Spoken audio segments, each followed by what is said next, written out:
Representative Kiley, welcome. So what happened here? Why did those who initially supported the law have a change of heart? Just provide some background for us. And why hasn't the news reached many people, even though it was repealed some time ago? Well, it's an incredibly embarrassing episode for Gavin Newsom and the supermajority in California, and just shows you just how completely far afield they have gone. I mean, they passed this bill last year. Newsom signed it into law that purported to go after and punish and de-license doctors who engaged in quote unquote misinformation when it came to COVID. Now, of course, the irony is that the governor was the government itself was the biggest propagator of COVID misinformation, saying it's not safe for kids to go to school, among many other saying that we have to mask 2-year-olds. Which was basically not done anywhere else in the world, not in Europe, not even by the WHO.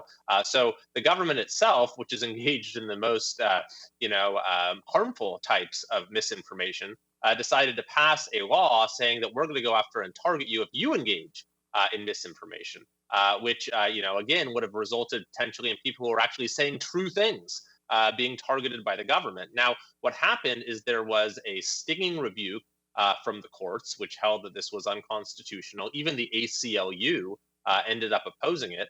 So this was really like a base-saving measure. Was for the legislature and governor to come back and say, okay, we'll get rid of it. But of course, they did it in an extremely low-profile way, legislative language tucked into a larger bill.